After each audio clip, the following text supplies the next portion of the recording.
आप करने वाली हैं, क्योंकि वैसे भी बहुत देर हो गई, 1 महीने से ज़्यादा का अरसा गुजर चुका है, ये सारी कार्रवाई चल रही है। नहीं, मालेगांव में ऐसा है कि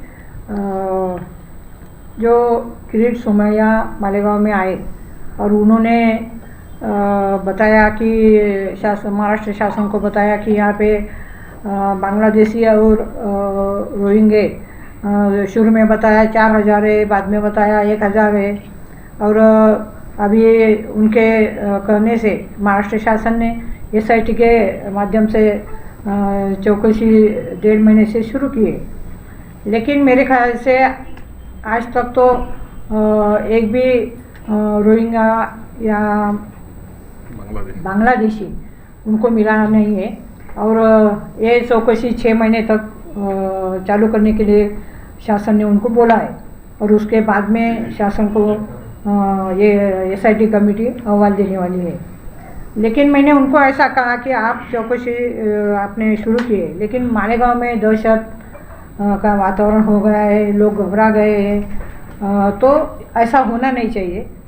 यहाँ पे जो प्रामाणिक और देश प्रेमी मुस्लिम बांधव है, हिंदू बांधव है, तो उनको आप विश्वास दिलाइए, और जो भी आपको जांच करनी है वो उनको टाइम दो। पूरे दिन भर उनको कैंप में मत बिठाओ, और टाइम के अनुसार ये जांच करो। और जो भी आपको वहाँ पे बहुत दूर है जो कैंप एरिया है, तो नज़दीक सिटी पुलिस स्टेशन जो है वहाँ पे अगर महिलाओं के लिए आप चौकसी करेंगे तो अच्छा हो जाएगा। और जो रमज़ान महीना आने वाला है तो उसमें सुबह 9 से 6 बजे तक ही आप जांच करो, 9 से 2 बजे तक ही आप जांच करो, और शुक्रवार के दिन आप उनको छुट्टी दो। शुक्रवार को दिन कोई जांच नहीं होनी चाहिए। और जो स्पेलिंग मिस्टेक या कोई टेक्निकल पॉइंट से कागज़ पत्र में कुछ आपको गलती दिखते है तो उनके ऊपर गुनाह दाखिल मत करो। वो टेक्निकल इशू जो है उसमें उनकी कोई गलती नहीं है, वो अधिकारियों की गलती है, वो सुधार सकते हैं। तो इसके मामले में आप दखल लेना ज़रूरी है। और स्कूल की एडमिशन के लिए जो जन्म तारीख के दाखले देने पड़ते हैं, या एडमिशन के लिए, नौकरी के लिए, बदली के लिए, पेंशन के लिए, और जो शासकीय योजना जो रहती है उनके लिए भी दाखले देने पड़ते हैं। और हज यात्रा को जाने के लिए भी आवश्यक कागज पत्र होनी चाहिए। तो वो जन्म दाखले उनको तत्काल देना चाहिए। अभी महाराष्ट्र शासन से एक GR यहाँ पे आया है, तो वहाँ पे जन्म के दाखले के ऊपर उन्होंने स्टे दिया है। पूरे महाराष्ट्र में दिया है, वो सिर्फ मालेगांव में नहीं है। तो हम मंत्री महोदय से हम मिलेंगे और उनको बोलेंगे कि जो 1 साल से 8 साल के जो बच्चे हैं तो उनके जन्म के जो दाखले हैं स्कूल के लिए, तो उनके ऊपर स्टे मत दीजिए, उनको दाखले देने दीजिए।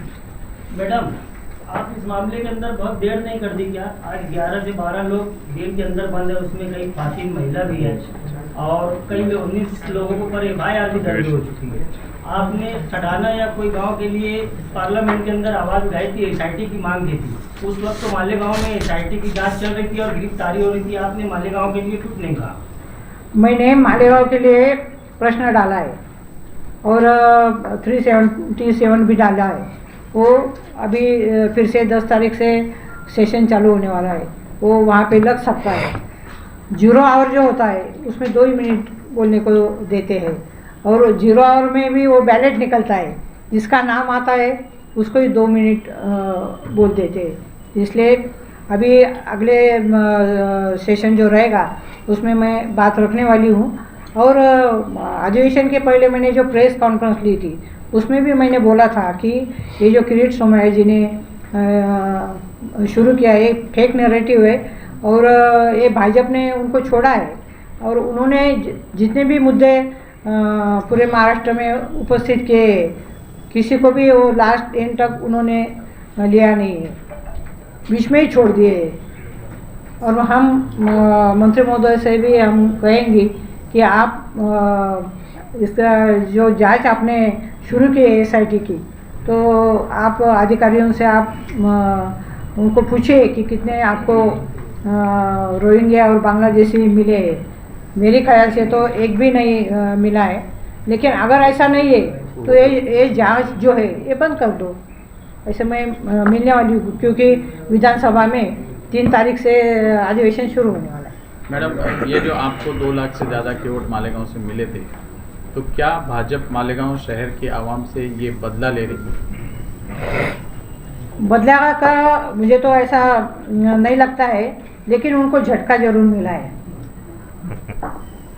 तो मैडम वही झटके झटके तो का हमारे यहाँ पे नहीं, ऐसे झटके बहुत जगह मिले हैं, मालेगांव में मिले, ऐसा नहीं, पार्लियामेंट में उनको बहुत झटके मिले, लेकिन ये मतदान का उच्चांक है।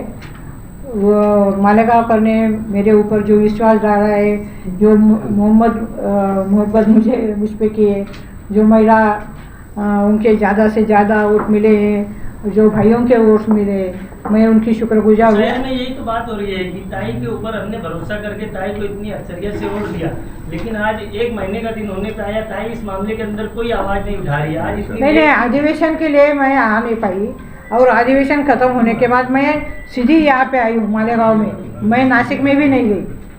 कल शिव जयंती थी, सब यानी छुट्टी थी, इसलिए आज मैंने अधिकारियों के साथ मीटिंग ली। मैडम, जो लोग सोनिया जी का मालेगांव में आगमन जो हुआ था, वो गंगा सागर जो कंपनी थी, मार्केट के विषय के ऊपर शुरुआत हुई थी मनी लॉन्ड्रिंग को लेकर, वो विषय दब गया, मालेगांव में दूसरा विषय शुरू हो गया। तो क्या आप वो विषय के लिए गंगा सागर ट्रेड कंपनी के अंदर जो मनी लॉन्ड्रिंग का जो पैसा आया गया जो विषय था, क्या उसको SIT के द्वारा जांच की जाए और वो विषय क्या था एंड तक जाए, उसके लिए मांग करेंगे? मैंने अधिवेशन में भी वहाँ पे प्रश्न डाला है इसके मामले में। 377 मेरा लग गया है, और वो मैंने पेपर रख दिया है। Ganga Sagar enterprise Yes. जिन लोगों के नाम पे पैसा आया था, बाकी लोग इन्वॉल्व थे। मैंने 377 में मेरा वो क्वेश्चन लग गया है।